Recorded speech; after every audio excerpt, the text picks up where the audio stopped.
the record. Um, so this morning's training session, we'll just wait for them to, if any more are coming into the meeting room. All right, darling. Okay. So how have you been finding things? That's the first thing, from what you read last week and what you got trained Yeah. last week. How did you feel with that? Do you feel that, okay, I've got Yeah. a foundation now? Yeah. I mean, this week I had some like things that I didn't. Well, I understand, but like I had like few things that needs explaining. It Okay, so was let with let the let me yeah, let me switch this down, and then obviously, you I know. will wait for it to see if any of the other agents come in.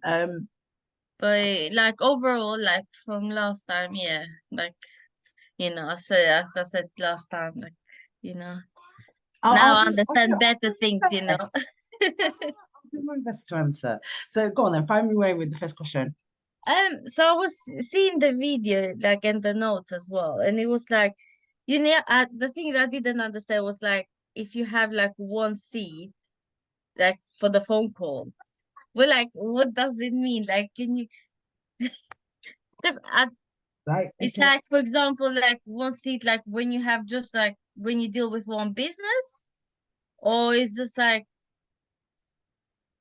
Okay, right, okay. Well, we'll answer that through the training. Okay, so that's your first question. Yeah, go on then. Next one. uh, Yeah. and So, also like I was don't seeing, worry, it took me, I kept going back to Shami all the time, right? Bearing in mind, they've designed and developed this VOP system and the CRM. So I was sitting there for the first 2 weeks going, Shami, what's a seat? It's a seat allowed. So, okay, right. So that's one line. What do I do if I'm answering a call for another company? yeah, So don't worry, you know what I mean? That's why when you're reading the notes, it's good because then it gives you that chance to go, right, okay, I'm not quite sure. yeah. Yeah. Yeah, because I don't want, like saying yes, yes, yes, I understand when in fact, like maybe I don't understand nothing. So One thing I learned in my early 20s was just don't plug it, especially in financial services and mortgages. I realized that you can't go pretending and acting in life that you know what you're doing. yeah. Your passion and your heart comes from being enthusiastic. So it was the same when I first, like I said to you last week, when they got me on the dance floor in hot tubs. Now you're going to sell hot tubs. You've Yeah. you've built this business, and you're now telling me she can't go out and Oh talk my to God. customers. I just stood there and like got stage fright. It was literally like I don't think you can do it. I don't have the knowledge, but when you're passionate and even if you're honest with your clients and say to them, I don't know the answer to that, let me go and find out, Yeah. then you're showing your competence to actually go and find that information out and give clients the thorough information that they need, to answer their inquiry or their questions. So we'll go through that as well. You Yeah. know, because one of the other agents asked the same last week and said, I do have a client that is interested in VOP, but do I do it from internally in the system or do I do it from the website? I says, no, you do it from the website. Yeah. I says, otherwise you're going to be purchasing it. I says, Mm. and the client's going to be purchasing it. I says, because in essence, once they've purchased it, I says, we open them a brand new account. I says, that account is then their account on the net. I says, for them to be able to use. I says, and what we do is we give you a foundation. If you imagine this system, this software is like a skeleton foundational system. So we can instantly open an account, we can instantly set a client a number up for them. So the team can do that, the IT team could do that, so that the client has got their number straight away so they can use the system.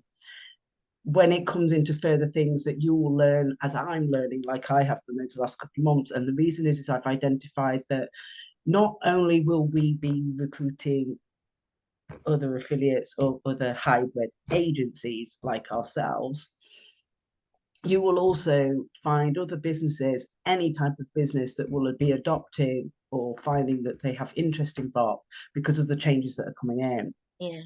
Like I described in here, Yeah. um, I'll go on to sharing the screen, because obviously, like we said, you know, this is flexible, these meetings, and we'll get started. But can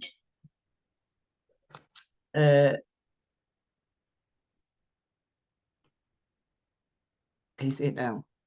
Yeah. Tell me when it's... No yet. Yet. Oh yes, yeah. Now yes. Right. Yes. Okay. So obviously you got these notes. Yeah. And even it takes me time to write, because I'm trying to write this both from your perspective as agencies to understand, but also if a client wanted to read it, they could also read it or get to know that information for themselves. Okay. So VOP, in essence, you know, is going to come into play because landlines and copper lines are going to cease to exist by 2025. There's going to be a switch off, right? It's a bit like... It's crazy though, you know, the It's a bit thing. like when they switched analog off onto digital TV. Yeah. This is why there's so many changes in the market and turbulence, because you've got to imagine we've got streaming now, we've got main TV streaming. So there's so much, as we call, I don't like to always use the word diversity, but we've got diverse, whereas people before, like as we know 30 years ago, we only had 4 channels. Yeah. Then we had 5 channels. Yeah. Then Sky came in, you know, and now we've got all these various... And now you have, yeah. So imagine that ourselves, we are providers of VOP. So, you know, any business out there can have VOP with ourselves. And yes, it's a skeleton system, but the beauty of it is that it can be programmed and designed for any type of business. So, for example, I don't know if you've worked in an office environment, but obviously in our financial services, to imagine it was a 4th floor building. I was downstairs in my office, but I also, you know, sometimes managed the reception desk because I had a receptionist. But we had a landline digital system where you would call in, anybody could answer the call, or the receptionist could answer the call, but we could divert it to any line. We could divert it to any department within the building. Okay. Was, you know, so if it was a mortgage advisor or a life advisor, or, you know, somebody in admin, you know, that say a client wanted to speak to about their process as a sale was going through and buying the mortgage and everything, because we did everything as a brokerage. We just didn't do mortgages, you know what I mean? We held a client's hand all the way through the process, from getting a mortgage or buying a house and dealing with all the agents and the solicitors in between, you know. So that's what our clients were having, and it's exactly the same sort of model with this, because you're looking after your clients, and as you're growing as an individual and you're understanding, they also then they've learned the system, got enrolled, started it off, and then if they have anything that they want specifically programming, the beauty of it is that we're here as a company to hold the hand, to schedule a meeting, to go through that, and then, you know, program and configure it. So from a training exercise at the moment, I'll show the system, but I won't go into the configuration, because I'm still learning it. And the reason why I'm learning it is because every business is different, in respect that if they do want VOP, you know, they could be a builder, they could be an architect, they could be a solicitor, you know, they could be in the medical industry that wants to, you know, answer calls for all of the doctors and stuff to take the load off them. You know, we had somebody like that. Each business needs to be configured very, very differently, depending on what it is that they want it to do, on its routing and protocols and stuff like that. All right. So obviously it said in there about before reading, knowing that landlines will cease to exist by 2025. You'll see the links at the bottom of the page. I've also put them in my social media to confirm, you know, that it is actually going to happen, because it was obviously on Ofcom and BBC, and there are some other, you know, articles out there. So if you do find some yourself as an agency, when you then go to promote VOP in your next marketing, then you can pick up those links and information and also add those, because a lot of people will not know about this transition, and then we'll be having to make the switch, and then they won't quite know within the provider, unless if they speak to them, you know, Yeah. what it is they can provide as part of that VOP. Because that VOP might literally be, yes, you can have a landline that's on VOP. Right. Yeah. Whereas this is, yes, you can make calls. Like some of the customers that I've spoken to and some of the inquiries that have contacted us, when I've spoken to them on the phone, they've been quite surprised because they've said, are you actually calling from your laptop then? And you haven't got a landline and a headset? Yeah. No. I says, and believe it or not, I says, I'm using Wi-Fi. I says, it works 100 times better. I says, from a clarity perspective, I said, so if you're hearing this call very, very clear on the call, I says, that shows you how good VOP is, you know, from a connectivity perspective. So yeah. So when you're out, you know, prospecting and networking and talking to people, you'll find that many people do not know the switch off. Okay. So we're hoping that people will come and pick us. Right. So this is our best chance in the next 12 months to promote VOP, telephone systems, and encourage people to consider using our company to supply them with the VOP software to be developed. Okay. So as I said, this system is similar to an old office digital landline system where the receptionist answers the calls, directs them to departments or lines, or routes them to another extension. However, this is a cloud-based digital system. It runs over fibre and broadband for best connectivity, but obviously I'm running it over Wi-Fi. Yeah. And it works perfectly fine. So to answer your question, okay, to answer this, okay, and I don't mind how many times because even Sherry had to say it quite a few times, right? Okay, one seat is one line. Your mobile number is one line. Okay. Seats. Okay, one user. Okay. If I, as an agency, am answering calls for another business example, so I don't know, AB Builders contacts me, says, Claire, can you manage our calls? I get about 6-10 calls a day, you know, so you say possibly a £50 package. Yeah. They buy a line, so they buy a £14.99 package, right, which gives them their minutes in that package. And then they buy the package, which is either a 50, 100, 255 call package, but they're getting a different number because remember, your business is on your line with your number. Yes. Their business is on their line with their number. Okay. Because when I show you the CRM in a short while, the CRM system shows you the number in the VOP and you can program it for the business. Okay. So I can program it to say AB Builders. So my number now says virtual agency. Next number AB Builders. So if I then wanted to take 4 clients on, for example, 4 clients would be in, but on that one, on each line, manage only one. I can only answer one call at a time. Okay. Okay. So a seat is a line. Okay. Yeah. So us as agencies, we're running on one seat. Okay.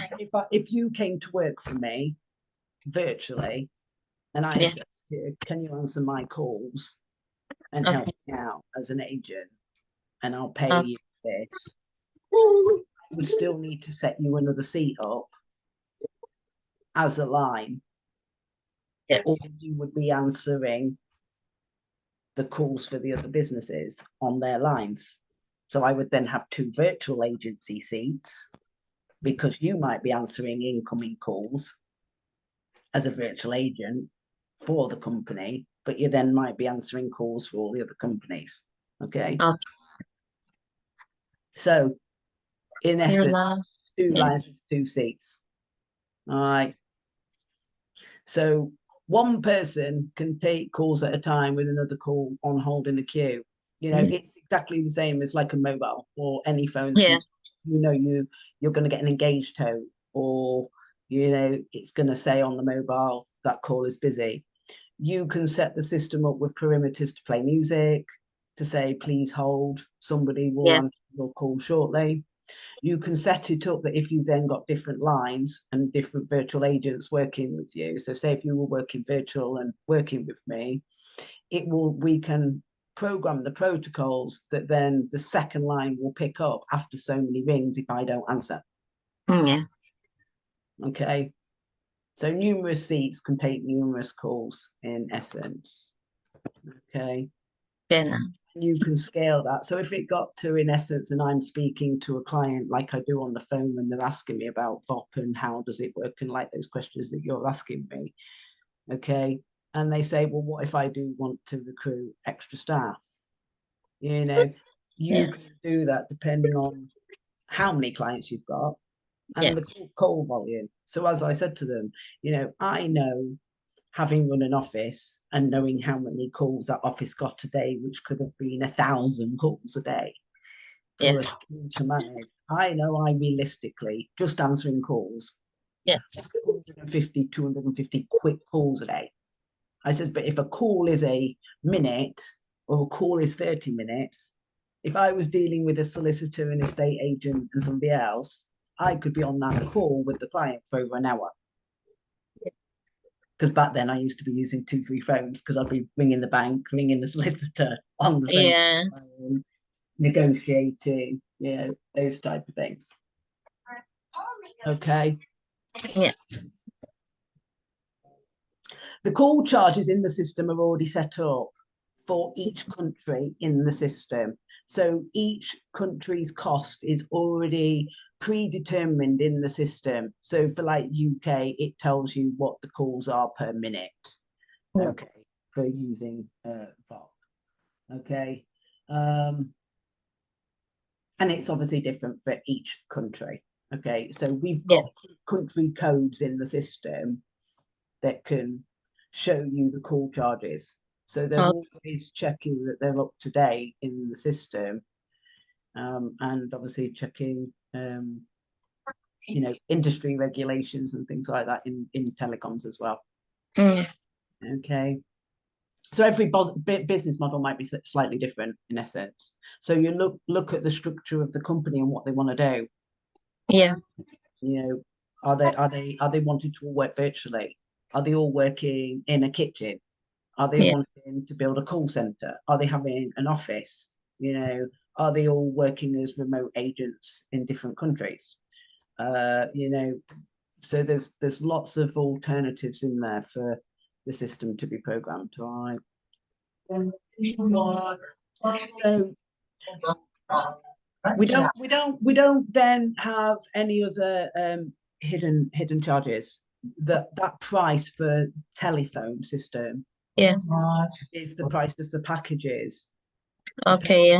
Whether somebody feels that they need a smaller package at $14.99, $19.99, or $24.99, basically. So they purchase that on the outside. We open the account. The IT team then send them all their login and their credentials and all their information.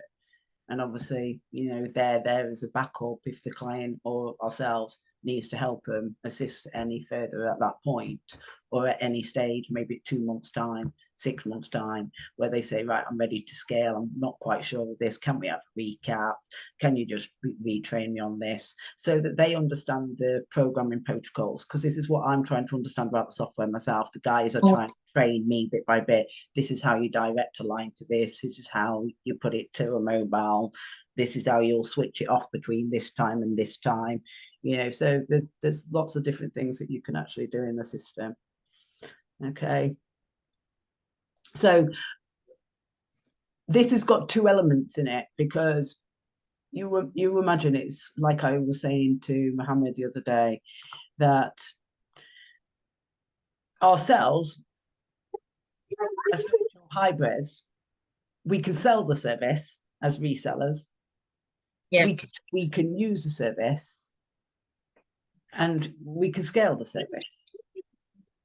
So when I looked at myself as a company business model, how much I should charge a client for taking and receiving their calls and their inquiries, and possibly taking it to conversion to, you know, a lead, or even possibly, if a client wants us to, book it in and as an appointment or a quote, for the client, or if we can deliver it to a part where they're nearly at the sales process, you could charge per minute. Okay. Right. But what would be a fair price in the market to be charging per minute for handling someone's calls? Very, very difficult commodity to measure is what I found, because when you're trying to work out the average in the market, or what you should charge, or what you think somebody should pay, if you did your calculations and worked on, say, 50p a minute, Yeah. by the time you've done 5 minutes, you're already at £2.50 to £5. So imagine if you was on a 30-minute call. Yeah, 30 minutes call, yeah. That'd be 30 quid, 15, 30 quid, depending on, your call charges that Yeah. So what we do is, in that PDF that I'll click open in a bit, the packages are all based on, when you looked at it, on calls from 916 are £1 a call. So it doesn't matter whether that length of call is 5 minutes or 30 minutes. Okay. Some clients may phone up a company like a builder's and just say, oh, I'm interested in speaking to somebody about a job. Okay. So you're literally going to take the inquiry, the memo, the email, and give it to your customer so that they can deal with the inquiry when they come back. But who's to say, as an agent, that you've not then got a relationship with them, that you can then book it into their CRM, or you can book it into, say, Google Diary, or whatever diary system. So you can say, okay, this is what the company does. You've learned about them as builders, you can book it in. That is so valuable to especially sole traders and entrepreneurs, because, like I explained to a client, a builder is going to have great difficulty answering a phone when he's at the top of the ladder or in the middle of a job. Oh yeah, of course, yeah. Somebody comes in and says, oh, I'm interested in a quote for a building job, that he's then got to stop work, answer the call, take a note, say to them, I'll call you back. He gets back home at the end of his day. Yeah. He then starts making calls. He's then working till 7, 8, 9 o'clock at night to get his quotes in, so that he's got his quotes and his jobs in between him doing his day job. So he's trying to manage the business, run the business, and work in it. Whereas you're taking the essence of him having to manage that part of the inquiry process. Everything, yeah. So that he then can just say, okay, yeah, I can deal with that as a quote myself, or yeah, I'll take it once you've dealt with the inquiry, or as you build a relationship, that you can take it all the way through the process for the client. Okay. So that's why we do it in, like, I called it Call Connect pay-as-you-go packages, because the system will tell you when the calls are running out on the minutes. Okay. So what we're doing at the moment is we're working out to program it so that it will inform the customer, hello, you're down to 25 lost calls. Hello, you're down to 10 lost calls. Please top up. Because the client can measure from a metric perspective, realistically, how many calls they're getting, because it's all recorded in our system. Everything's recorded. And also they can have the data files of those recorded calls and a summary statement every month, so that they can look at it from a metrics perspective and see how many actually calls they're getting. No disrespect to the good virtual receptionist, or the good receptionists, or the good people that do manage offices and answer the phone and, take people through the process, whatever that is, as a company, and try and help people. But there are some people that, are just do the job. That's it. They'll just do their job. I know. I've had to deal with this kind of people, couple times. It's just, and they don't help you, they just keep repeating the same thing, not helping you at all, Or they'll say, that's not part of my job. Yeah, and you're saying to them, but how, it doesn't work like that. It's like this. And they're like, no, they're still, And my husband, it was one, I think it was from Vodafone or something. my husband was telling him like, can you please close my contract? I'll pay. And he was like, yeah, but this, but that. And he was like, are you like, why are you working? If you don't know nothing, you know, it's just It does happen, yeah, but it's just a mindset, of the individual. yeah. A lot of And my and go yeah. on, go on. And when my husband was like, oh, pass me to a manager or someone like higher than you, it's like, no, you can't because this problem I have to deal with it. You can't. And it's like, hi, helping me. You have to pass me to someone like higher than your position so they can help me. No, you're not entitled to. It's just like this kind of things. Like I think when you do a job, if you don't like it, don't do it. You No see, but one's forcing you. I was trained in customer care because, at a very young age, I worked in retail Yeah, and worked in bars. So, I got used to dealing face to face with yeah, clients, you know, and, invariably somebody might buy a pair of shoes, but because I say to them, like, just off the top of my head, well, you're going to buy a nice pair of 250, £500 pair of boots. Wouldn't it be nice to get some nice wooden shoe trees to make those boots last you 25 years or yeah, rest of your life, you know, rather than collapsing in the cupboard, yeah, And so I would then sometimes sell extra sundries yeah, and earn extra commission, even as a young retail assistant, that incentivized me just to push that little bit extra rather than doing the very minimal as my job. yeah. Yeah. No. But putting your personality and character into things, they always put me on children's shoes. Revell's always put me on children's shoes or shoved me over to Meadow Hall. So I went from Fargate over to Meadow Hall, and I really couldn't stand working in there because I always felt like a TARDIS and like I was in the dark place all the time when you came out being in there. But they always put me on children's shoes because like I seem to could cope with them running around and lobbing shoes Yeah, out and getting 6 pairs out and having to count yeah, sizes, and it's different with children because you have to measure them as well. So as with adults, they just say, can you get me a pair, and this is the size I want and the color that yeah, and you put them in front of them and they make the decision, yeah, it's for them or no, it's not. yeah, But look, now we haven't even got as many foot retail stores. When I think about the amount of markets that have actually shrunk when they don't need to. So obviously I'll go into a bit further detail about that. yeah, Obviously, the package is a bit further down. All right. Okay. So another example is, how about a business that employs a lot of receptionists or personal assistants with a high turnover rate? Staff shortages through sickness. So that company has to pay sickness, yeah, PAYE, for the absence that person's off and decides that they just don't want to go to work for the day. yeah, We've all sat in offices with colds, flus, literally until we've said we really can't, yeah, then obviously, we were soldiers there. Yeah.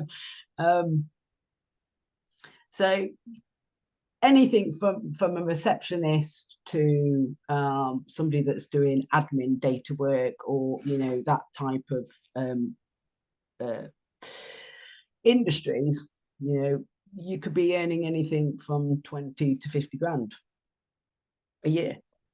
So that company could be paying £50,000 out, or 2 lots of £50,000 out for staff that really is doing a mediocre job, and they might be having 2-3 months of absences a year, and that's a lot of money for a company to pay out when it's got to look at its turnover, how much income it's got coming in, and the expenditure that's going. yeah, So, for example, you might be answering 1,000 call package, and that customer is paying you £1,000 a month for those 1,000 calls,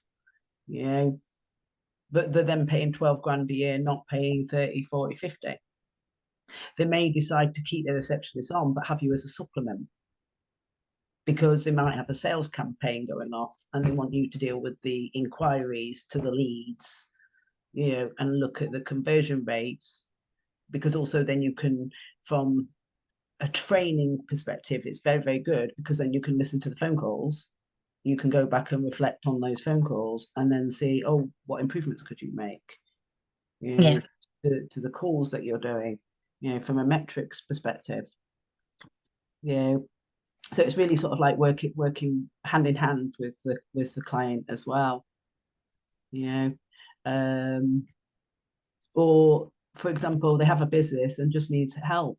They're trying to grow, but the owner is busy managing, he's operating, and he's wanting to scale, but he's struggling because he knows he's got, like a lot of business owners, you'll find invariably a lot of them will have trust issues handing over a job to somebody else because they want to trust that that person is going to be able to complete that job, that they're not going to have to go back over it, you know, say in 3 or 6 months' time, to go and have to do it again because somebody hasn't done it correct in the first place. You know, like anything, if you follow a process through, that process becomes easier as you go through it. So that's why I said, you know, for a call that takes 30 minutes, is it fair to charge, say, £15 or £30 because you're charging 50 pence or £1 a minute for a call? Or is it fairer to charge a flat fee per call? So if somebody is then wanting us to answer calls and you decide later that you're going to answer calls as an agent, pay £14.99, so they pay that price on front and then they pay the package. Okay. So every single person as an agency will earn 30% from the top itself. You earn 100% of your income, the calls that you take. Now, my business model, as I've said to other agencies or other independent agencies that are running out there that are not franchisees of virtual agency, they can charge what they want. Anybody can, you can, anybody can. So just because I've got my own blueprint business model doesn't mean that every other agency has to repeat the same process. You can charge. But when I looked at the market, when I did my research, when I looked at other call agencies or any virtual telephone answering type businesses that are similar to mine, I looked at all the terms and conditions. I looked at their charging process.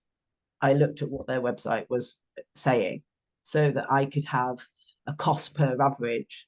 Exactly the same when I was pricing my massage therapy years ago. If you go to a top salon, you could be paying £90. You could go to a mediocre salon and pay 25.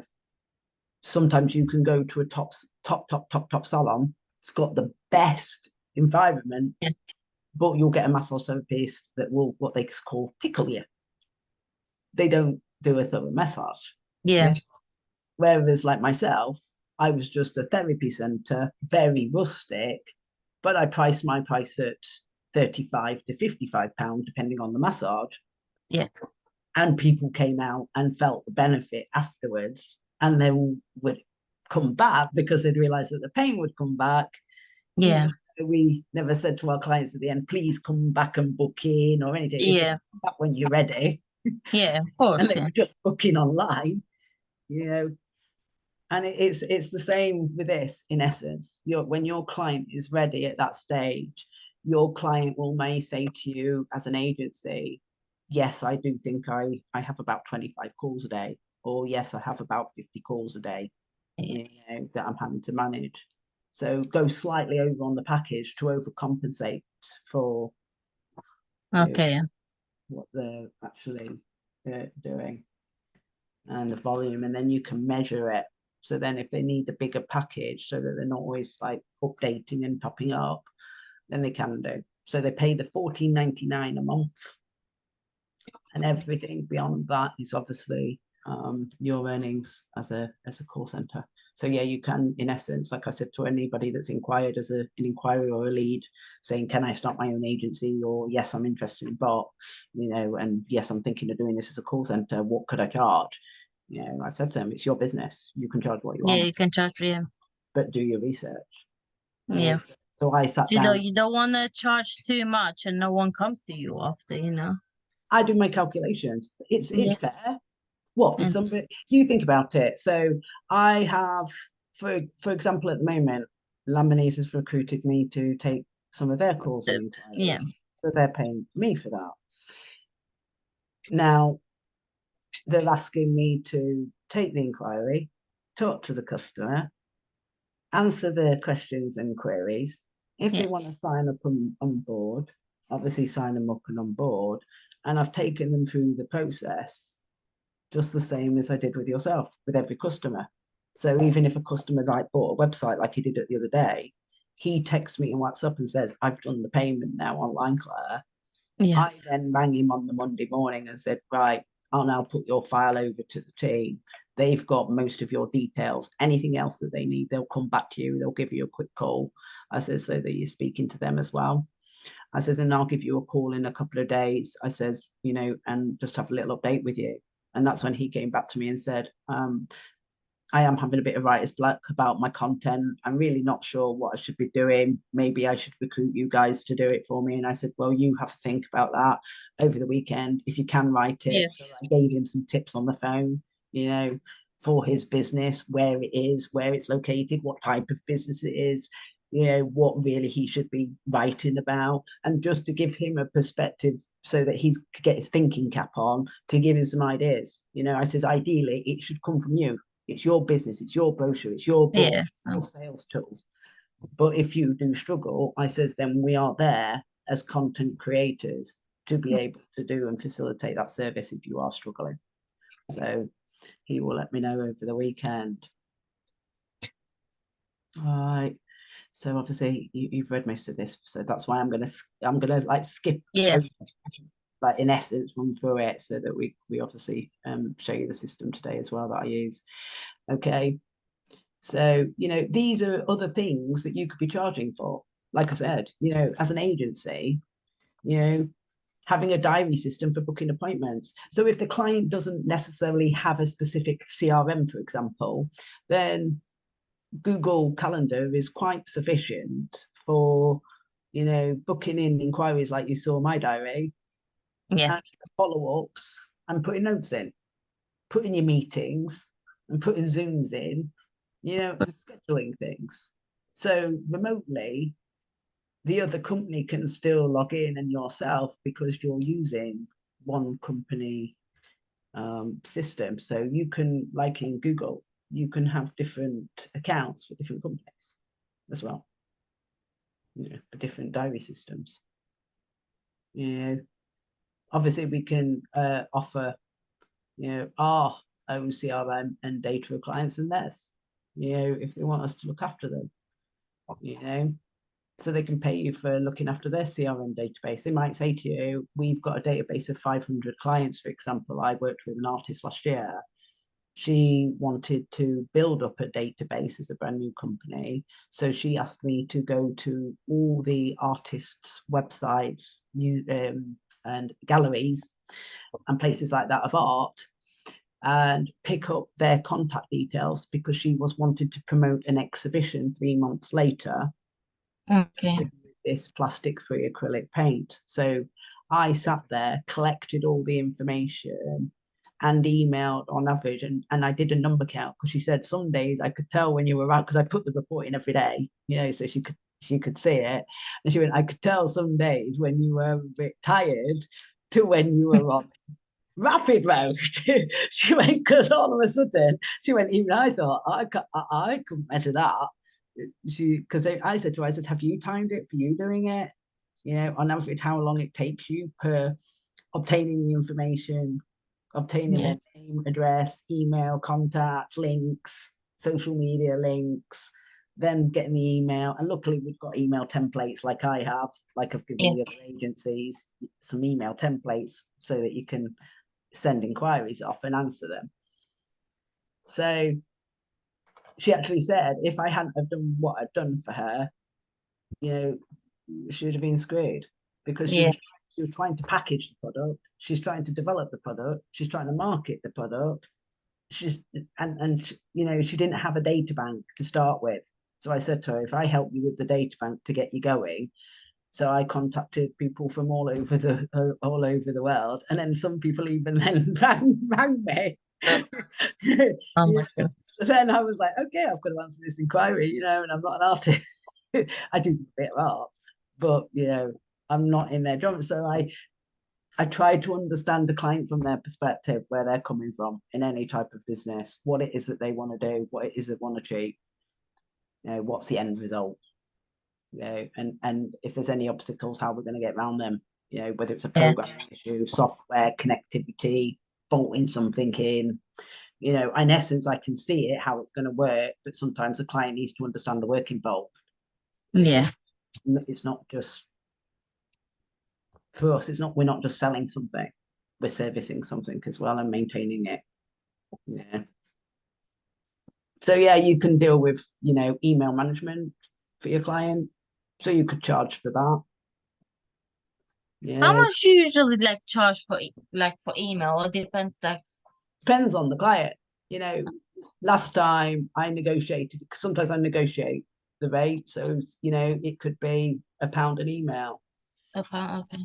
You know, on average, you know, it depends. You can send between 10, 20 emails in now. It just depends on the client, on it, and the type of business and the Did they complexities. go okay?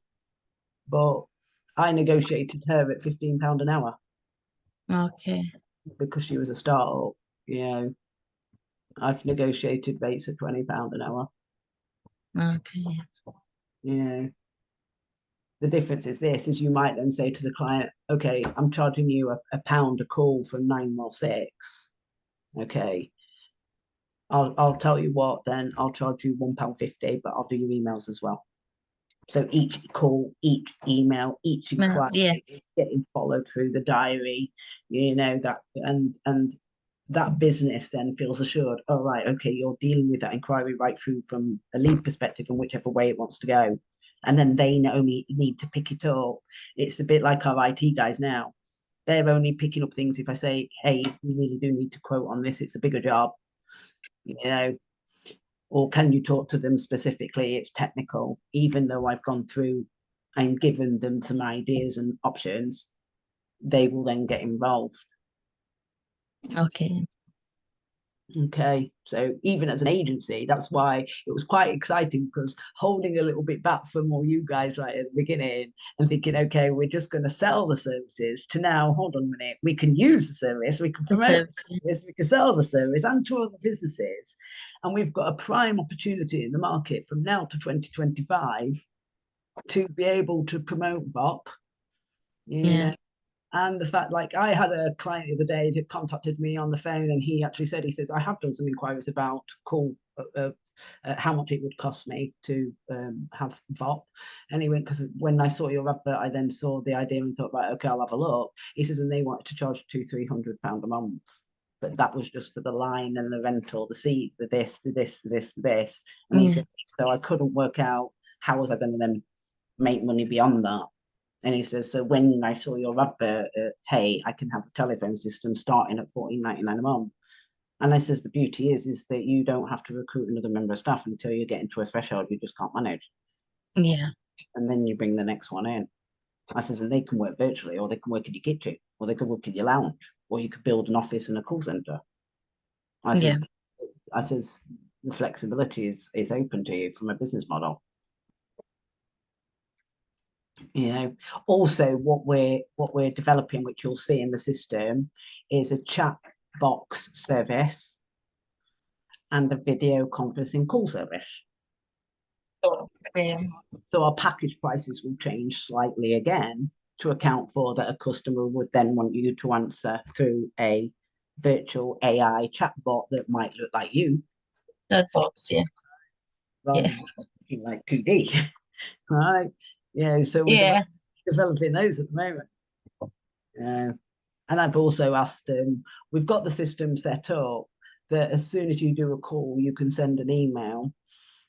And in the CRM part, not the telephone part, in the CRM part, it will actually text and WhatsApp a client as well at a click of a button. So if you've got an automated form, like an automated email that can be automatically sent, you can click a button and it will go. Okay. There's things that they're working on the back end from an IT development perspective for both VOP and CRM when we come on to the CRM training a little bit later. So you only use the inside of this system for buying the seats, the lines yourself, for your own agency, your own company. So imagine some of the inquiries that I've had coming in that have been inquiring either about agencies, VOP, or websites and VOP. He may have 2 other companies. So what he can do is have this VOP for his new company and then have extra seats, lines for the new business. Okay. And all you do is literally put the new number on your website, you put the new number in your social media, or the new number goes. Doesn't mean you have to get rid of your old numbers. It might be that's sales now. That's inquiries. So you just direct all the clients through advertising and think, this is the contact, this is the contact. Yeah. So you don't necessarily have to get rid of it. So the beauty is, even for a business that's existing at the moment on a landline or mobile, and putting it all together, can then have somebody that they could put in place as a receptionist for their company, and then answer the calls for the other companies as well to assist in his business. So he can put other businesses in there as well. All right. That's why the beauty of it is so scalable. So if your client then buys another 2-3 seats, you as an agency are only 30%. If he's an agent and he's then selling for agencies, he's earning 30%. Yeah. So goes and goes. Goes round and round and round, yeah. So at the moment, they inform you of the sale, even though the sale goes through and you see it and it comes through on your email to say, hello, you've had a sale. Okay. At the moment, it's not being ported in to the system. It's going straight to the IT department. So we're marrying that you can see its client has bought, it's in file, it's ready, over it goes. Okay. And vice versa, notes come back and vice versa. Right. So I'm working with the IT department to put that together as well, and put an internal diary system in. So there's things that I am working with them from a bolt-on, remember bolt-on, that as a company, we can bolt these in for the companies. So if they want emails coming in, or their inquiries from social media coming in, or their inquiries from the website, or their inquiries from Google business page coming into the back of the CRM every day, we can build that part and bolt it in. But there will see is a slight charge onto that. So we're working like business models, and then how many other types of businesses would want that type of option to be bolted in, to the back end. And obviously, with working with importers and car exporters and stuff like that, then they need to have that information flowing through freely, whether somebody's wanting to import or export a car, or whether they actually want it shipped. Yeah. So we work with a client as they're wanting to progress and scale it up, and what it is they want to design and develop, basically. So you see, for example, like if they're just starting their business and they're just buying like the $14.99 package, and like after a couple of months, they are more busier and they decide to change to the 24, I think. Yeah. So what, like how it works, like it's a bigger it's bigger minutes. If you have a look at the website, which I'll come to in a minute, it's minutes in the package. Okay. Just gives them more minutes. So when you think about it, if they're getting 500 more minutes in the price, that benefit to them, from a call volume perspective. I could be on a call and be on a call 3 minutes. I could be on a call, be on it 5. I could be on a call and be on it 20. I could be on a call. I've done 45 minutes an hour calls, depending on the client that I'm speaking to. Some clients know straight away what they want. Some clients don't know. Some clients are just interested, want to know more. I've even had clients inquire and say, I don't even know why I clicked the Facebook advert. Something draw them to the advert. Yeah. Send them the information anyway, offer your help. When I set any client on, like with anything, it doesn't matter whether it's an affiliate, doesn't matter whether it's an agency, doesn't matter whether it's a website, doesn't matter whether it's Voip. Every client will get a contact 3 to 7 days later to initially check how they are. Okay. So that you're looking after them. Any questions or queries, you can come back. Exactly the same. If you need my help or you need the team's help, they can schedule a meeting with the client. They can do a Zoom or a Teams, and they will ask the client, and they will do it there and then with them virtually. Yeah.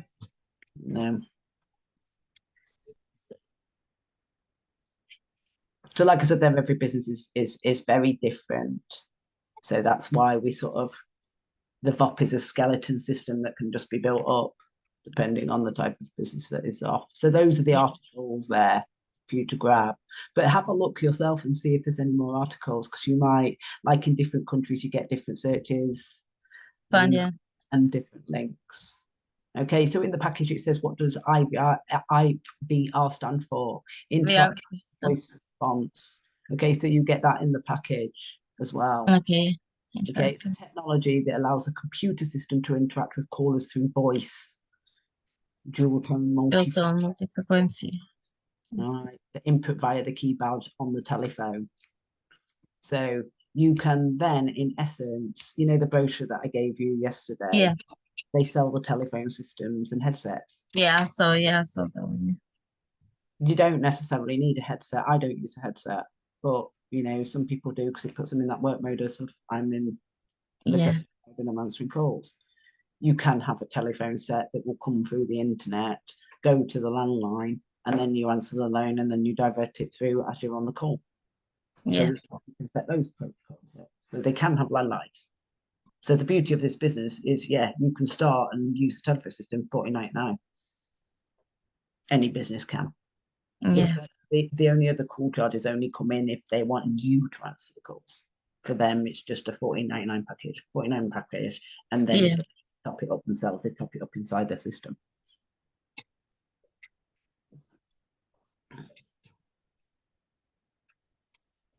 So it also allows, there you go, to be greeted by a pre-recorded voice message. I've got one on mine.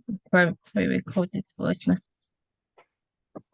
And then it diverts through to my mobile. Okay. You can put music on. You know, or like you can press, press one for this, press two for that. But I do personally think that people do like that human interaction. If you ask people if they would prefer to speak to a AI bot or a service that says press one for this, then press 4 for that, and then press 6 for that. No, you really just want to speak to somebody. You want the information to be taken, documented. It's long. Sometimes it's so long. And you have some of them, they're like, okay, thank you for calling, bye, and you're like, I didn't get no help,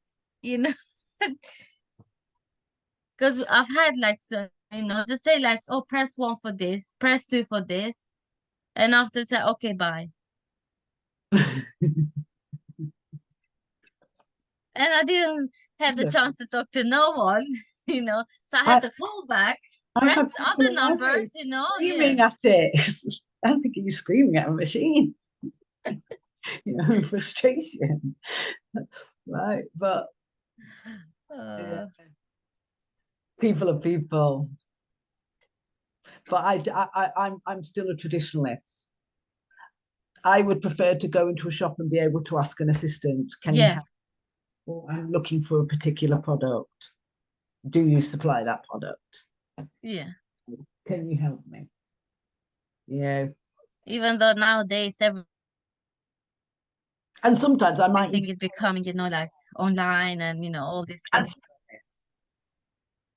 Rather than the fast food mentality of sitting there waiting on a line for somebody to finally answer a call where you've been waiting 10 minutes. when they could have just answered the call immediately and put it through to the person, because the measuring the volume. Or like when you on a phone with the government, for example, they take like half an hour, 1 hour, 2 hours later. All you need to do is ring up the visa application. Don't know if you've ever done that, right? They charge you £1.80 a minute. Oh my God. So Just imagine. get a little bit of information and you come off the phone really none wiser. I've done it a few times. I thought, I really just need to go and speak to somebody. This is just ridiculous. Yeah. Yeah. Yeah. So you imagine like how much money they make,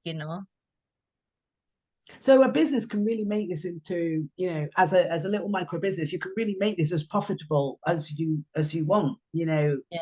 for the amount of clients that you're looking after. Yeah. And the beauty for me, like, is the industries. If you think about the industries that you've worked in the past, for example, like I spoke to somebody the other day, and he's worked in financial services. So he might be better suited answering calls for other brokers, institutions, and those type of things, and dealing with their inquiries and then farming them back out to them. For myself, I also can work in finance. I can work with solicitors. I can work a lot in like law stuff to do with wills, trust, probate, and administration. As well as just general admin, just general office. Just from the years of experience of running an office, swapping roles sometimes. Sometimes I would even be a receptionist. I'm not one for titles. I didn't sit there and go, hello, I'm manager. Yeah. It was the same when I was the boss, it's boss. They used to sit there and say, where's the boss of this company? And they go, oh, Claire's in her office. And there's me coming out. They'd be like, oh, right, okay. Yeah. Just because I was a little bit, what they probably thought back then, young. Yeah. To be running such a company. Staying with us, like with the car wash, they used to come, some of them, oh, I want to speak, to the manager. I want to speak, to the... And I say, yeah, how can I help you? Like, you the man. Say, yes, I'm the boss here. I can wear How can I help you? I can wear the title, but I'm not into these labels really. And most of them, because sometimes, like even now, if I go like Tesco or wherever, to buy like cigarettes for my husband, or even like wine or something, it's like, can I see your ID, please? And I'm like, I'm married, I have 2 kids. Even once I went to the bank, to put some money, and the lady was like, oh my God, that's very nice. You look so young, that's very nice of you to have a business such a young age. And I was like, I'm not that young. And she was like, yeah, how old are you? It's like, how old do you think I am? You look like, I don't know, 18, 20. And I'm like, I wish. I'm 28. Oh, you still look well, darling. Yeah, and it was the same when I had Arctic Spas, because obviously we had the reception service, we had service department for hot tubs, warranties, repairs. So I made a stock department just for repairs. Then I made them recycle the pumps and re-repair pumps for second hand so that people could get cheaper pumps in the market. Then we ended up replacing and repairing Chinese spas because the market then fluxed open for that. So I saw that coming. There was different things that we did, but having to work with children at the weekend, people would be marveling at me getting out with 5 boys, big pack-up box, the George Foreman at the ready for barbecue later. I've got customers' children swinging like, in the hot tubs and everywhere around the store. Oh my God. So we also had like wet. So even though we looked like a lovely store, from coming in and being able to sit in the display if you wanted to and try a hot tub, towels everywhere. So you can imagine we were always on permanent cleanup. Oh my God. The amount of candles and essences and bubblies and sundries that I had, and every child got a lollipop, and Oh. so they all walked in, so going, "Mummy, can I have a lollipop?" No. When they walked in. So Yeah, but I'm not one to judge the outside cover. Years ago, even though when I was wearing suits a few times in Sheffield, I used to go out with my hair a mess. The worst clothes that you possibly could get on, go to a shop, haggle, and stand there. And this one guy once, I bought a second-hand cooker, and I haggled him down from 100 to 50 for this rental. Oh. He then came into the brokerage a couple of months later and I recognise you. I recognise, but you look a bit different with suit and makeup on. He went, so you haggled me and negotiated me. He went, you made me really think that. And I went, well, whether I have or whether I haven't, I should have still been represented. Yeah. So I did in Arctic Spas. I would get sometimes footballers and their wags in with the lovely handbags, but then I'd get a builder that would just wallop £5,000 at me and say, Claire, you've really looked after me. I've seen you treat me exactly the same. Right, I'm going to buy a spa off you. Or I'm not frightened to send somebody away to my competition because I know I'm going to stay. And so I used to do that in the spa business. Please go and look at my spa. Go and look at all the rest of the spa market. Go and shop them. Go and try the spas. And I think you will be confident when you speak to my customers and speak to my clients. I'm looking at the testimonials on the wall. I had a big 30-foot wall of testimonials of customers in hot tubs, in pictures, showing us how much fun they were having, with the testimonials. So the clients could read it. Thank you, Claire. Thank you, Jodie. Thank you, T. Thank you for looking after me. I was skeptical. I was worried about that spa going in. I wasn't sure if you've just done the job perfectly, and you've even come back if we had a problem. And I said, well, that's what we said we would do. Yeah, of course. It's the little touches that matter. If our clients bought a house or had the mortgage off us, after they bought the house 7 days later, they got a plant, a card, and a bottle of wine delivered to them to say thank you for all their custom. And hope they're happy in their new home. And sometimes customers would bring us chocolates in, or the banks did at Christmas. They all used to bring us boxes and boxes and boxes. Boxes, yeah. Chocolates, So we used to sit there like, oh, okay, we got diabetes on fire. So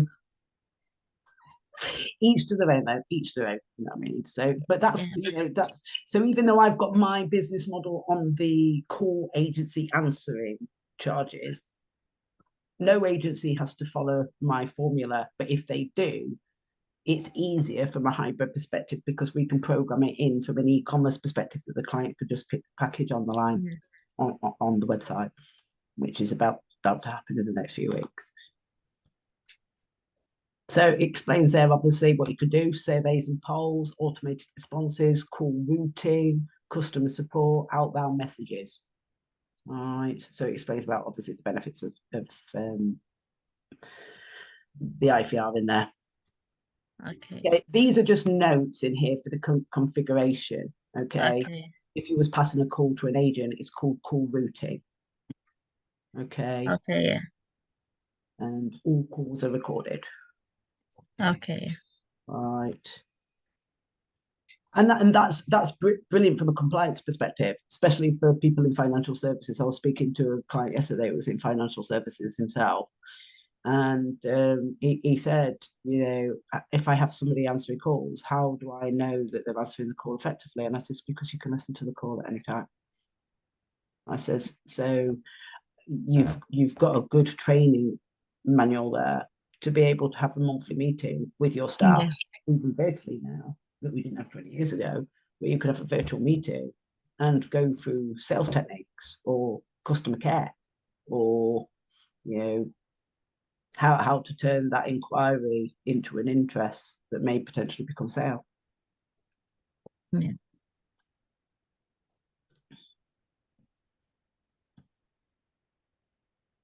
It explains about, obviously, the benefits. I won't go into, obviously, all that there because you've read it, but obviously the benefits, I'm sure you understood that part. But how it builds trust, compliances, legal purposes. It's brilliant. I've not had it many times, but every business does. You'll have an oddball in there somewhere. Like any, it's how you deal with that customer complaint. and if that complaint comes in. So from a financial regulation perspective, from financial conduct authority, if you've recorded that call and that client then says, you advised me of as a mortgage advisor or as a life advisor or as a pension advisor, you've then got that recorded call. Yeah, I've even got call recording function on here that I pay for. So every call that comes in is recorded. It's recorded, yeah. Yeah, because you need, you never know. So And so it helps from a compliance perspective. So it's not just from a sales perspective. It also helps from a compliance perspective as well. For both, it gives you that safety net. yeah. It doesn't happen many times, but there are some people that. And sometimes I think people haven't been missold something. This is my interpretation of the market. They've misunderstood. They've not asked the right questions to make sure that they've got the right product and service before they've made that decision to purchase. That's it, yeah. I always ask people to go away and think about it. Pick a good thing. If it's not something that you want to do, don't do it. I know if I'm going to do something, if I'm going to buy something, invariably, or if I'm just thinking at that stage and looking at my options. So yeah, it helps with like disputes, compliance, remote work, identifying training needs, performance incentives. So even though this is a baseline training, yeah, like I said, you can still break each subtopic down into another topic to talk about. And I may come on to those things at a later date. It just depends what you guys need, really. That we can formulate a plan between us. Okay, this is what we really feel that is our strengths or weaknesses, and what do we need to work on now as agencies? Okay. So they're just reminders in there as well, So it says to there, one seat can take up to 100 telephone numbers. You can route to another seat or line as an extension. So if seat 1 doesn't answer or is away from the desk, you can set the system to go to seat 2 on so many rings. Okay. You put music on the line. You can say welcome to virtual agency. You could even say hello, virtual reception services. Which business do you require?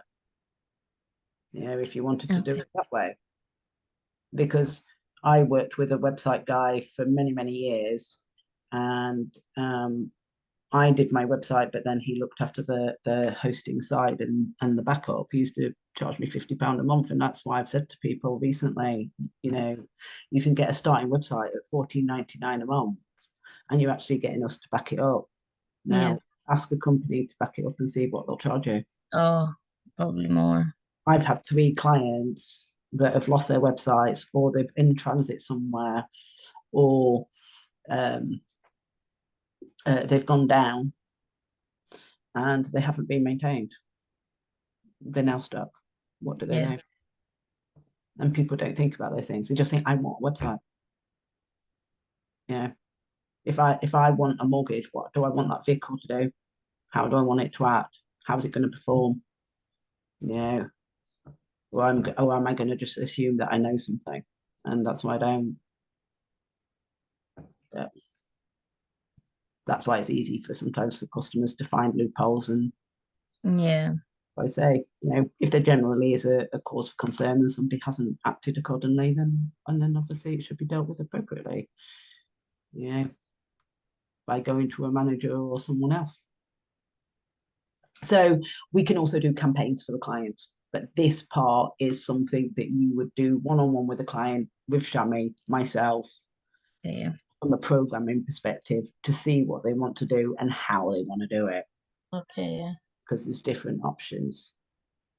There's further training. It was like an outline. It's a WAV file. So if you want to put music, it has to be a WAV file on any conversion when you're uploading it. The only music that I'll put would be like, like party music, because I realized the people, like this, rather than the boring one. This introduction and understanding telephony, target audience, tailoring, benefits, these are subsections to break down if we then come and break it down into further training. So it's like an outline for yourself to maybe do some learning and research. And also later on, if you feel that I then need to, I can come back to this and I can start breaking it down even further into subtopics. Okay. Yeah, because obviously we've been talking about marketing a lot and sales strategies over the last few weeks. So a lot of it now will start to come into place for you. Yeah. You know, and it's giving you things that you can write and speak about. All right. So initially it's just to equip you with, okay, this is what VOP is, this is what it does, this is how I can sell it, and this is how also as an agency I can promote it as a call answering service if clients want it as well. So I've broke it into subtopics ready for going into big further topics and beyond that. Okay, because we may have other agents that decide, oh, I don't want to do it the way you want to do it, I want to do it a different way. So then it comes to speaking to the IT team to program it into their website so that it's, if they're doing it as a chargeable e-commerce service, how much is that going to be from building that in and factoring that in for them to be able to charge that as a service rather than doing it manually.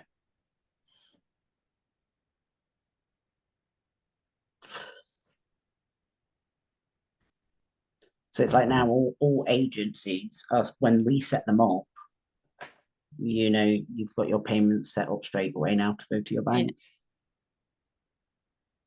Yeah. Okay. So it's very, very affordable. And then we said it, you earn 100% of your income from the package part of the call answering. I didn't put adverts in this time. The reason for that is because a lot of the agencies are on my timeline. So you can pick and choose. So because it would have just took me so long to redo wording of adverts. So you'll see here, these are some wording of adverts, that you can put in tagliners, right? And obviously I've put some other examples to give you an example. You could break down each part if you wanted to. You can copy my adverts, you can take them off. That's what they're for. When you feel ready and confident. But like I say to people, even if you are nervous, like I was for the first time getting back on the phone again, by 2-3 days, my confidence has grown a bit more. A week, I started then thinking, okay, my previous past, my experience, what else could I learn? What could I recap over? What could I retrain? So I've just made a little note in my notebook. Maybe I could spec up on that. Maybe I could retrain on that and stuff like that. Just so that I'm also giving the best to the client and the inquiry when they come in, and also for myself, developing myself. So this here, okay. That's it, the YouTube video. Yeah. I did it as a video and as a PDF. Yeah. To give people the choice. Some people prefer it in a video and some people prefer to read a PDF. But I haven't put any other charges in because you may decide to charge it different for emails. You may choose. Okay. So this is my business model in essence that anyone can then copy and say, okay, yeah, I'm going to go with the same call package charges. Obviously it's not as clear on here, but it's clearer on the PDF because I had to work rapid. I mean, when I watched it earlier, it was clear. I don't know why. It might. Was it? Yeah, it was clear. Oh, that's all right then. It's because we're sharing then. Probably, yeah. Right. But let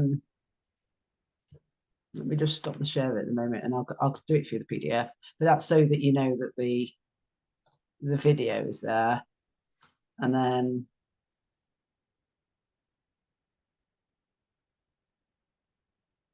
let's go back to sharing the screen.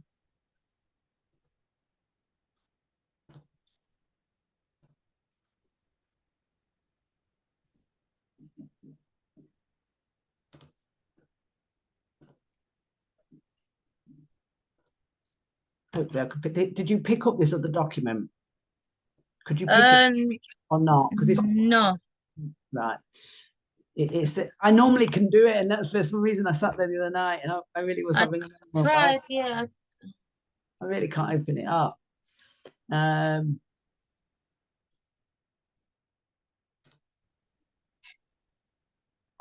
tried to click, but it didn't. Let's see. Okay, so this is for YouTube.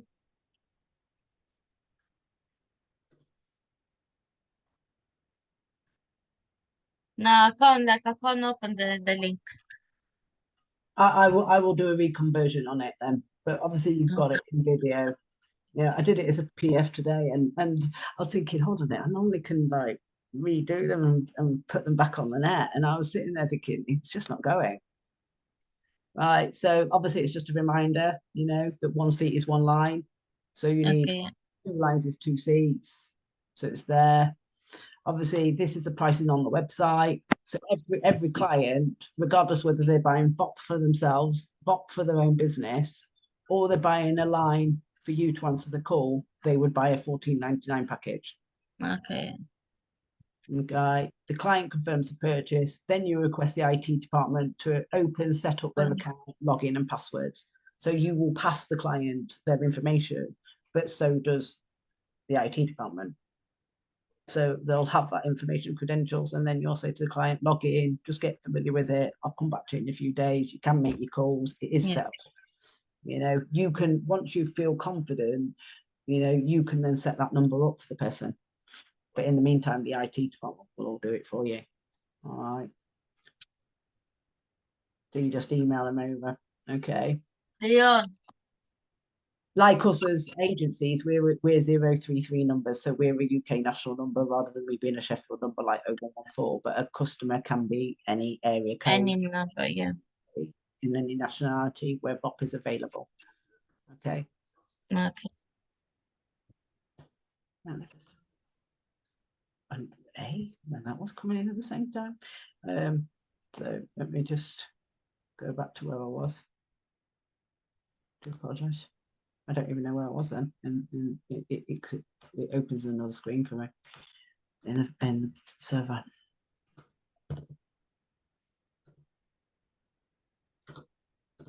Because eventually what I'm going to do is turn these training notes into like a brochure, but that's why I'm trying to build it, because I want to see what everybody's levels at and where do I need to take this to for us as well. Just see if we can copy.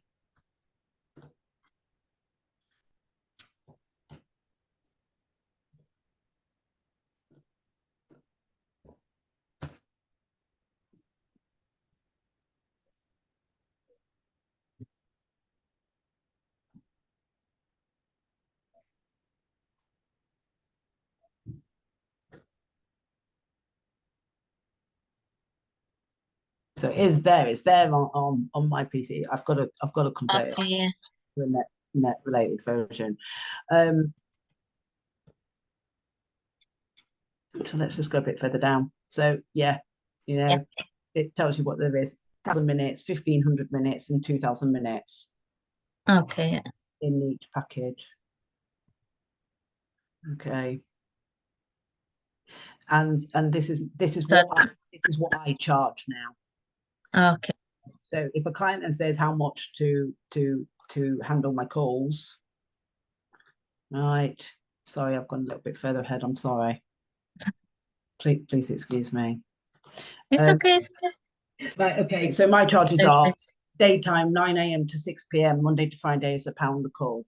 So there's a £50 package. So eventually my call answering web page will have things that you can click for a £50 package, a £100 package, and all these different packages. Yeah.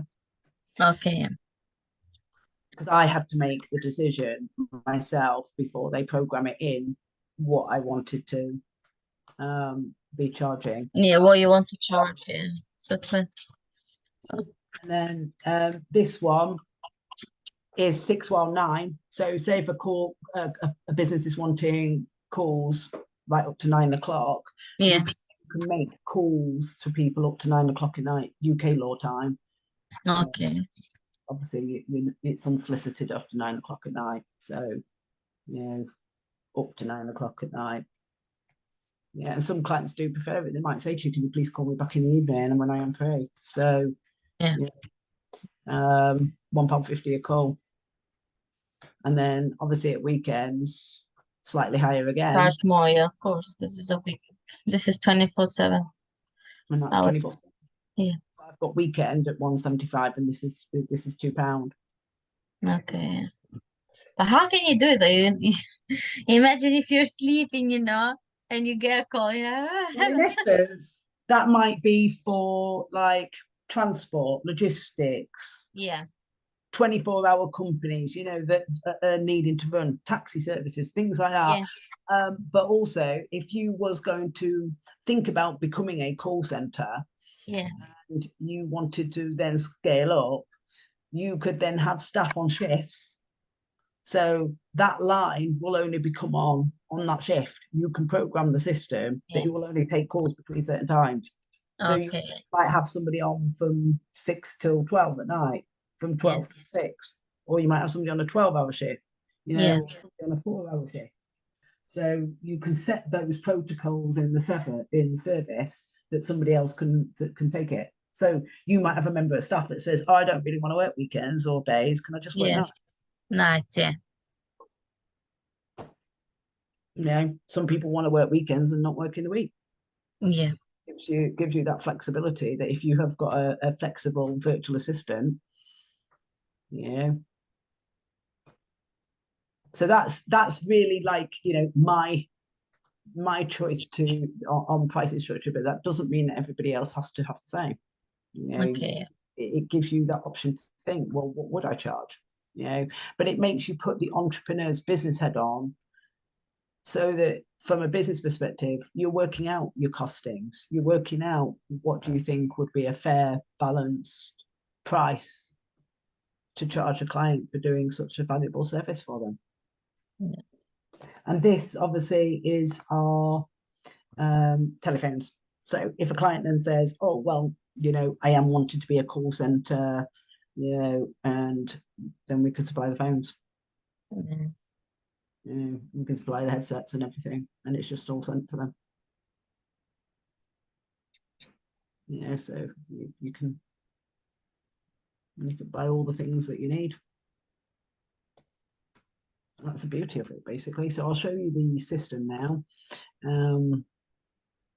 Now, you won't see this at the moment, but obviously because we're logging into their system, this is, in essence, when you see our website and you see yours and you see this, it's exactly the same. Just these are, because they're the developers of it. Yeah. And their product, that's why you'll hear it says Memory Talk, because their company is Laminades. Yeah. All right. So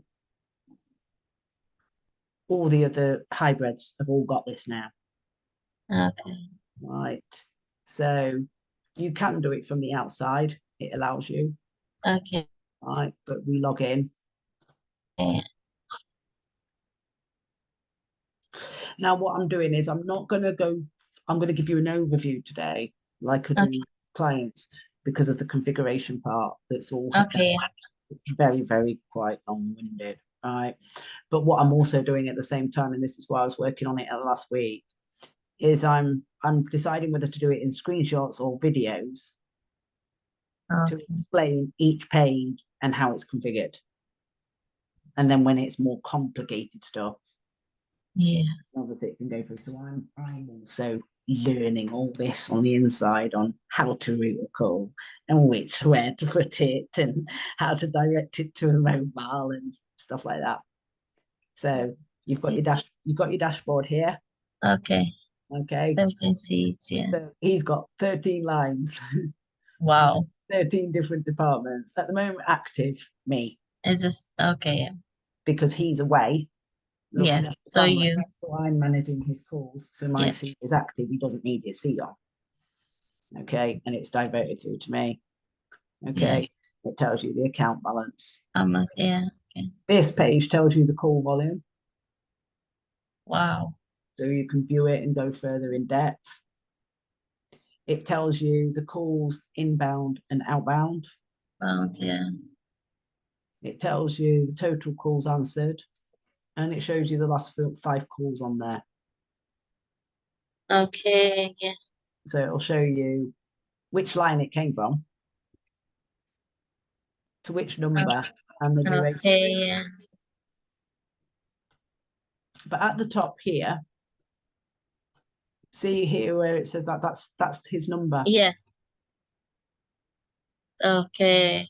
Okay. But you see here, Okay.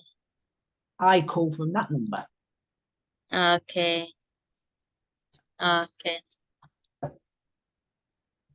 So when the business calls in, okay, Yeah. and it's AB Builders, you've programmed it in with their number, their line. It will Okay. say AB Builders. So as the call comes in, it turns up here and tells you AB is calling, and then you just click it like you would a phone and receive the call.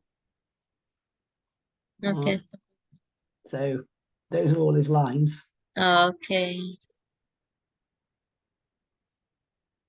Yeah, and he's even got one there for special offer. So he's programmed one for special offers. Right. So it'll tell you your current call, tells you the extension, the call history. The device. Yeah. And there's your dial pad. That's your log out. That tells you it's on. So you can switch it off and switch it on. Yeah. Okay. You can top up from here. Like the emoji. Yeah. I do some of them sometimes. It's okay.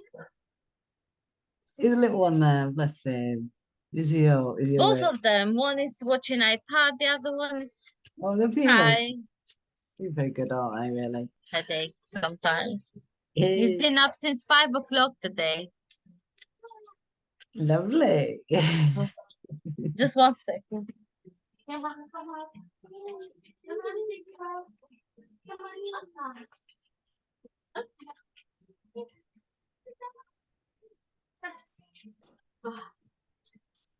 Oh my God, life with kids. Mine are all grown up, so I don't have all that now. Mummy, pick me up. Mummy, can My you mom is coming today. Yeah. Yeah. Oh, Yeah. she can. I sometimes felt I had to cook 3 days in advance to cope with hungry boys all the time. Oh my God, all day, especially my friend. Mommy, I'm hungry. I give him food. Mommy, I'm still hungry. And like, what you want? I don't know. Oh my God. And I'm potty training him as well, so it's a little bit like, oh. And this one, the little one, he'll eat anything. Probably he'll eat me as well, if he had the chance. But he's like so attached after me. That's not a bad thing. I mean, because Yeah. when they get older, you'll be wanting those hugs back when they don't hugs as much, or don't do that to me in public. And when you want to give them a cuddle. Yeah. They'll be like, go away, Mom. That's embarrassing. Not unless we've brought them up like that to be, affectionate and stuff like that. But yeah. I remember it well. I did all home cooking with mine, so I just basically I did everything from scratch. Hello, little one. Good morning. Here's the other one as well. Oh, hello. How are you? What are you doing?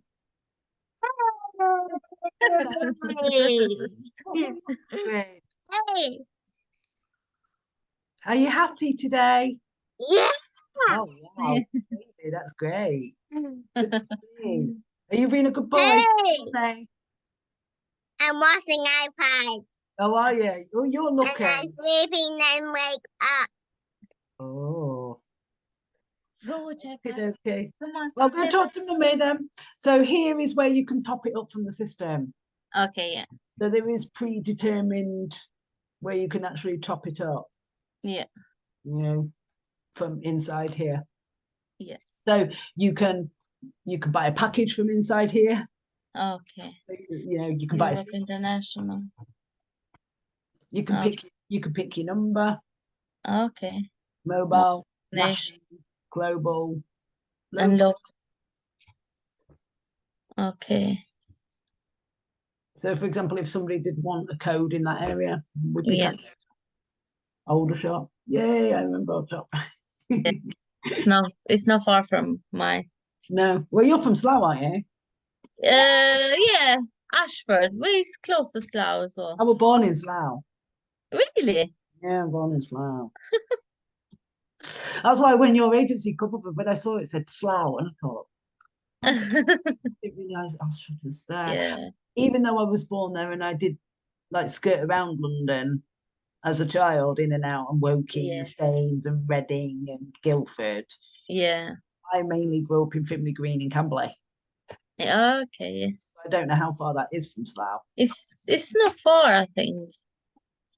Yeah, I Not grew up far. I'm not sure. Fimley Green. Then I went to Camberley School, but then in the military there was the military army camp, so I lived on there in Aldershot, and then Yeah. then we moved I to have like some Camberley. family that live there in Aldershot. And now that my mom comes, probably I'll go and visit them. It was massive, that camp, you know, and we always used to go to the Naffy. We loved it. You know, the Naffy shop had all sorts in, you know, so we was always in there. And I remember always walking into Aldershot town. I even remember it now, and I can remember them saying that they were knocking it down because it were all flat roofed army houses. No. I lived in Catterick Garrison for quite a few years, up there in North Yorkshire. It does get cold up there. You know, we were walking to school sometimes in you know, inches and feet of snow, you know, to get to school. And then I lived at York. Yo. I've lived at Doncaster. I've lived at Rotherham, and then I finally moved to Sheffield. And I've lived here all my life. Mainly, it was my childhood that obviously was moving, you know, living army life. So yeah, this is where you can then, you know, you, like I said, you can pick your seats, you can top Yeah. them in here. Okay. That's Okay. really, you know, when an agent gets started, like the new agencies, we just start them at this, because that's all they need to do. Be able to make a call, be able to receive a call, and then decide what they're going to do as a business model. Do they Okay. want to use the same business model as I am on my charges, or do they want to do something different? Yeah, so it goes, I'm going to break all this down into That's okay.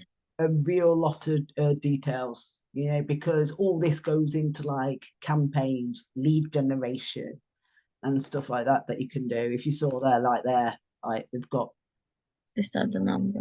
they're training me all on these at the moment, and the protocols and stuff like that. Okay. Right, your call history, so Uh, you can download it as a statement and send it to the client. okay. Yeah. Put your dates in, download it. So obviously it's showing your call history. Okay, and then obviously this goes into like configuration and stuff now. Yeah. So at the moment the system is set on last pound of calls, and it will notify us. It just comes up, it tells you in the middle of the call, and Okay. she'll say you need to top up. Right. Users. Okay. So you can configure it to users and who they are. So you might have sales, admin, HR, finance, Yeah. service department. So it's all configured in so that we understand our client, we understand their business, but then the IT team is always there as a backup to also help the client Help. or Yeah. with any programming that we want to do. And it's good for us to sit in those meetings with the client, because then we learn to do it. And if we get another client that then has a very similar thing, we can do it because we've learned it. Because each client is going to be different until we've got 1, 2, 3 maybe in a bag of I know how I'm doing that one. We can then just commence and program it straight in with the client after a couple of days. All right. Okay, so I haven't learned this part at the moment, you know, but this is where you can add your card. So you can have like for example, you might have a big company that then has finance and HR. So finance and HR might be responsible for topping up this account for all the other assistants. okay. You know, so they can manage that side. You can also manage it that your virtual agents will only have certain rights and certain access to certain parts of the platform. So you can set up those protocols as well. So they can't change perimeters. They can't start, you know, putting extra things in or taking things out. You know, they can actually be set. Okay. Obviously, you've got contacts that you can put in here as well. Right, there's your Voip packages again there. Yeah.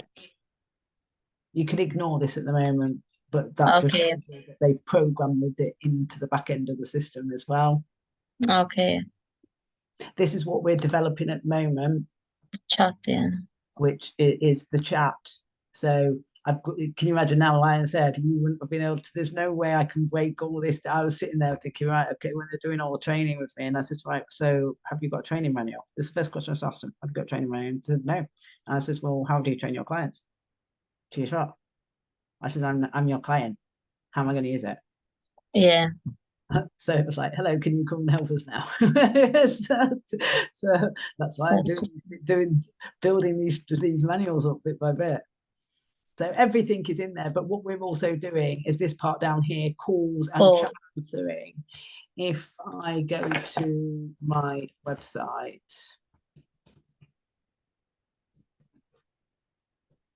and try not to click anything else up at the same time. Please help me, thank you.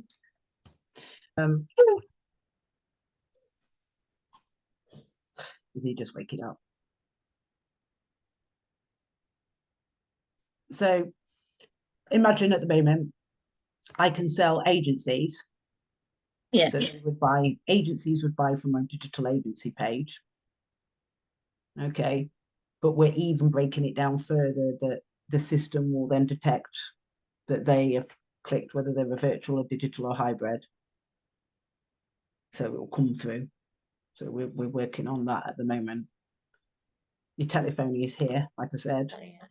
Okay, which is your Voip on your pricing plans. And it goes into it, so you can read that as well and use that as your marketing. So any client now can buy Voip from us. That's now done. Okay, and then here, see where it says chat answering. Chat answering. And call answering.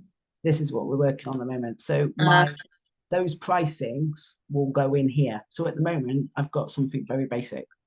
Okay, 50 code. But we're recoding it. Okay. So it will change with those perimeters with packages in on this page. All right. And then it's the same for chat answering, because we can do chat answering, but it has to be programmed to the system. And also we're working on like video as well, and turning the AI into maybe possibly like ourselves, so that they know they're actually, you know, they are speaking to a real person, you know, behind the screen. Yeah. So we're coming on to those, and that's why I said this is we've developed a business quite quickly in the affiliate and the franchise option.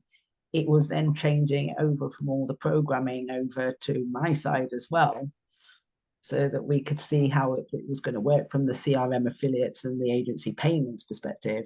And then also me working on the admin and process, so that the IT team know that as we're scaling as agencies and sales are coming in and inquiries are coming in and different types, that it's all starting to marry up in the system going along. So I'm sort of working with this one step by step, day by day. Yeah. So that's it for today. I knew today was going to be one of the longer ones to initially give people, okay, now I've got an understanding of what Voip is, what it does, what its capability of it is. One last example I had was a guy that I spoke to a week ago. Whether he chooses to come on board on Voip is he's probably looking at it and stuff. it's a 4-month new business, but he's wanting to recruit virtual agents around different countries, but to do with visas and jobs in recruitment. So I said this would be ideal system because he could then have agents in other countries. Yeah. And then we could build in video conferencing meeting room that they could meet in and say, hey, we want to send a client to Bradford. We're in Europe. Yeah. He wants this. Oh, and what type of jobs have you got? Yeah. So they're all like agents, but Yeah. within recruiting and visa. So he spoke to me about that. So you'll find that when you speak to clients, it's just understanding their business model, what it is that they're wanting to do. What they want to do, yeah. Just write notes as they're doing it. I write notes with every client. Have they got a logo? Have they got this? Have they got content? You know, what's their social media looking like? Do they manage it? Do they look after it? Do they know what they're really doing on it? Yeah. You know, and I had a client yesterday. He's got an existing website. I'm not going to name the company because it's not professional. But it's big major player. They've merged him with another company and not told him. They told him that the other company was going to host the website. It's not gone over. I said to him, contractually, lawfully, you signed an agreement with that company, not this company. They can't do that. I should have wrote to you to ask and giving you permission to say, we are thinking of transitioning over. We either give you your website back, here you go. Yeah. Find another hoster, or would you like us to? It's very inappropriate contractually to break a contract and just decide that you're going to transport something somewhere else. In essence, what's happened is that Hello. Sorry, Claire. don't worry.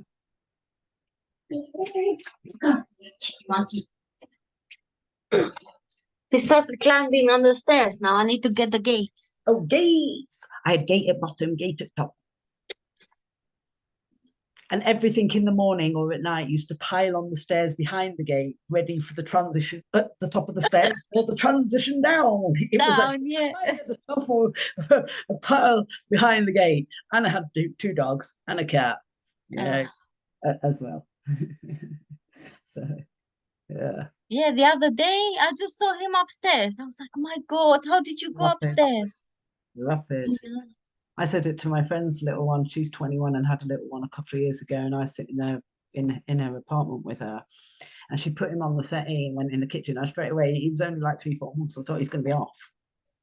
I could see him rolling off the sofa, Yeah. honking his head on the floor. So I said, it's just better to sit him on the floor on your knees. Or if he's on the settee, make sure you're sitting with him. I says at this point now. Yeah. Until I says he stops banging into things. I says, because you'll have that for another 6-9 months. You know, and I had a friend whose son was haemophiliac, so it was any kind of anything we had to look at him or either send him to hospital, and he was always banging into stools and everything. Oh my God.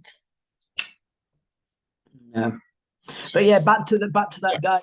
Yes, yesterday he's got now no website.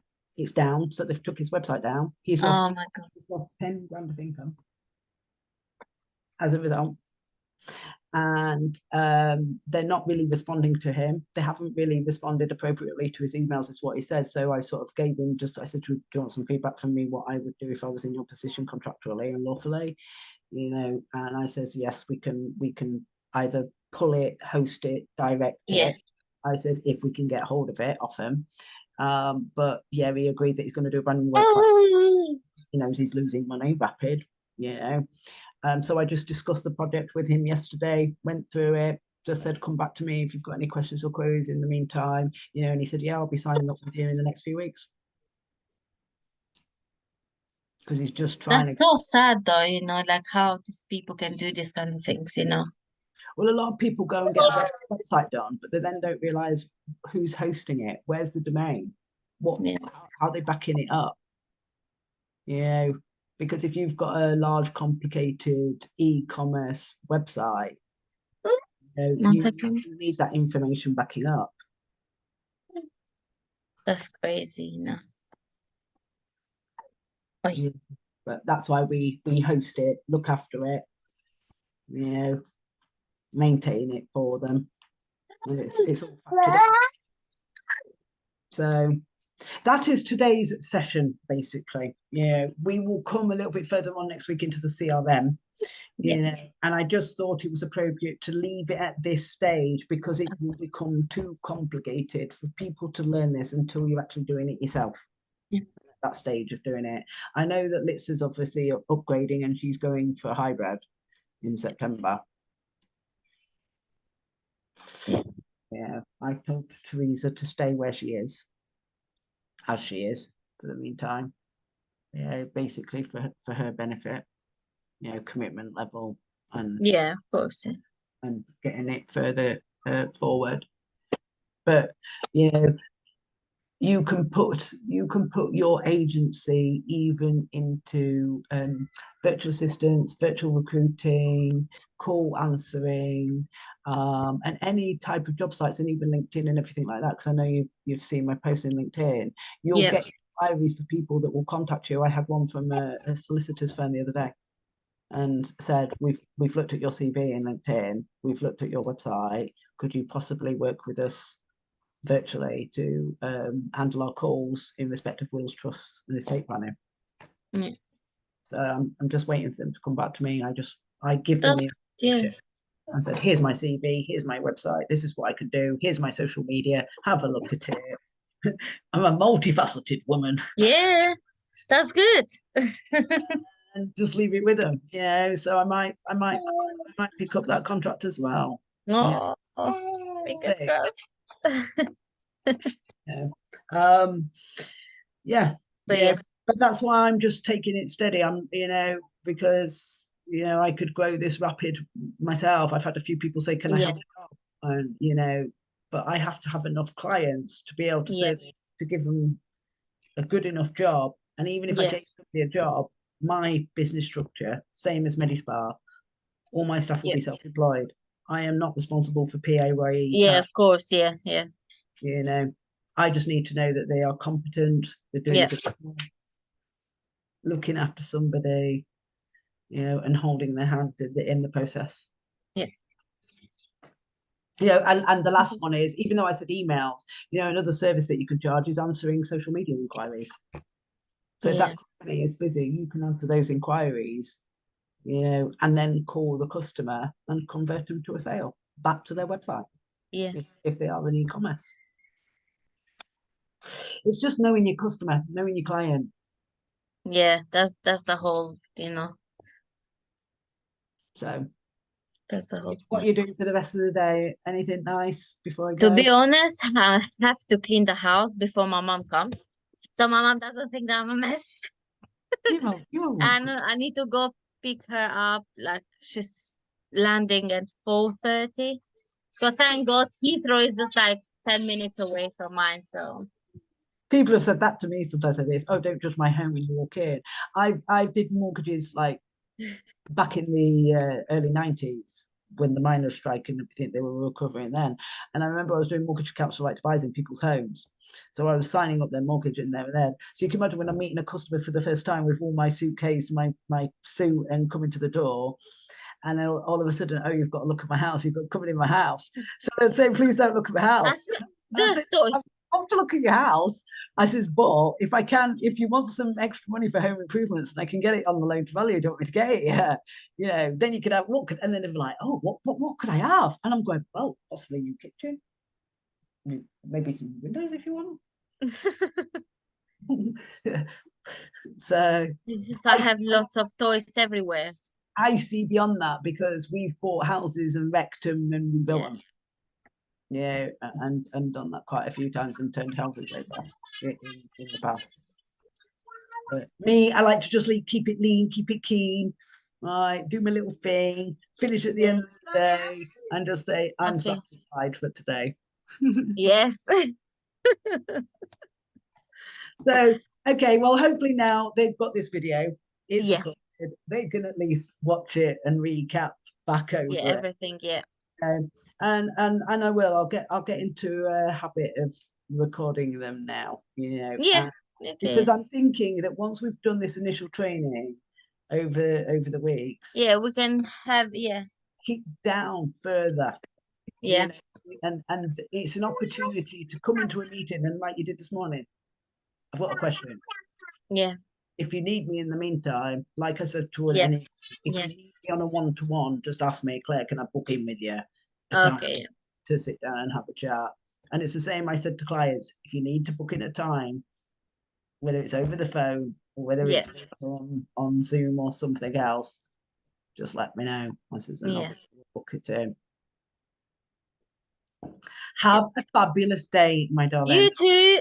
Thank you so much. A beautiful weekend. I hope Thank that was informative and enough for Yeah. you.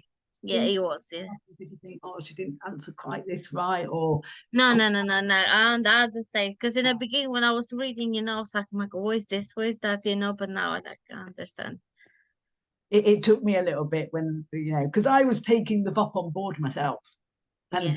And you can imagine, just from taking VOP, this whole business model evolved into franchising, affiliate, and Yeah. okay, where would and Yeah. even work out the percentages and the commissions and how the CRM affiliate payment system was going to work. Was taking us Yeah. some No. Yes. thing to do, but they've got on with it, the guys, and they've Yeah. done an absolutely marvelous job. Yeah, and so You're friendly. doing a great job as well, Claire, because you working and you like training us and it's you're doing a good job as It well. helps me because it helps me redevelop my skills Yeah. that I've learned over the years. And if I cannot depart what experience and knowledge that I have got to anyone else out there, then Yeah. what is the purpose? That's what we're meant to do, is help each other, Yeah. guide each other along Yeah. and assist each other, and give people that knowledge themselves. Yeah.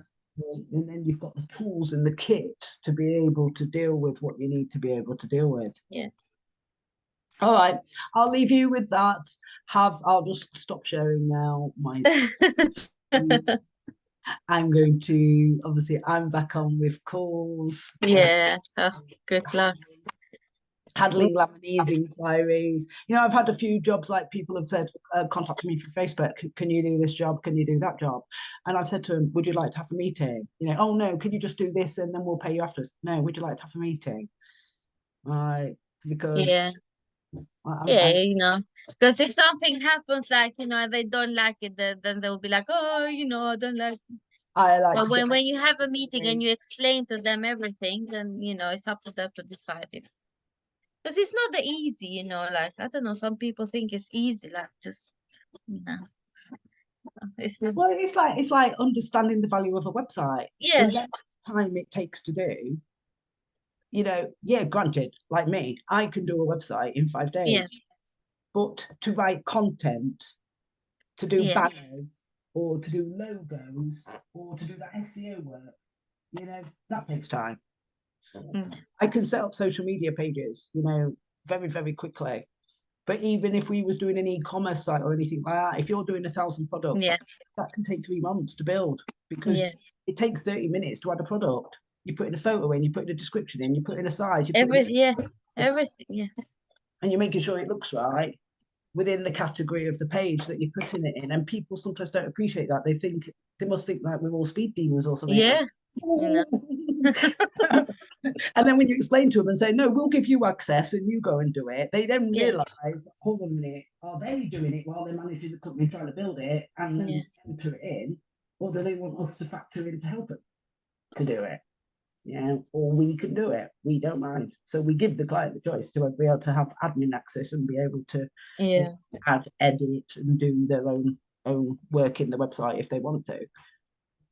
But obviously then when they make an issue or drop something out or something doesn't, It's always something. But that's the beauty, is that a client can start with a basic package in anything, whether it's a website, whether it's VOP, and then they can measure it, come back, assess it, and scale it. Whatever they want to. So, they may have a special offer on. They may have a Christmas event on. They may have, like I did in therapy, recommend a client get half price treatment. At special times in the year when, you're trying to maximize bringing more income, increase your turnover, because that might be a low time in the year. So you might do these offers at low times. Yeah. So say, oh, I'll go then. Yeah. For example, we used to do Groupons. I didn't do the Groupon massages, but I set up all the marketing and everything. Some of my team did it, the staff. And they knew it was consistent money. They knew it was consistent. Oh yeah, of course, yeah. Yeah, Because just people buy anyway, especially when it's for cheap, he bought 5 tickets. Yeah. 5 tickets for 5 massages and came every week for his massages. Yeah. But my team was happy because we're being busy, we're doing a job. Yeah, of course, yeah. Yeah. So you'll find this as you get going over the weeks and months and you become experienced and you've got your own entrepreneur head and your own business head on, you'll come to realize where you can channel this to in different areas and different through social media and other platforms and job websites and LinkedIn, and using all your social media pages to, further enhance your lead generation and your marketing and, your sales techniques. Yeah. Arlo. Even when you want to wear your pajamas and, you don't want to sit there in a smart suit behind the phone, That's the beauty of working virtual, you see. I didn't have that beauty of working in office. I had to wear a suit. Yeah. I learned years later, even in business, I said to people, if they want to do business with me, they'll do business with me regardless what I wear. Yeah, of course, yeah. Mentality of sometimes I went into the office and I was wearing a different outfit, or when I was doing my therapy, people would see me with wet hair and coming out, thinking she's definitely wet. It's like, I've just come out of a water session. And hello, you're an inquiry. What would you like? Oh, I'm interested. Massage. Right. Okay. Yeah. It's the same with this. You're just looking after your customers and taking great pleasure in doing so. And they're more satisfied. Relationships, business or personal, it's all built on trust. Yes. So if they trust you're going to deliver, yeah, they're not sitting there in the head thinking, will it happen, won't it happen? Yeah. Bye,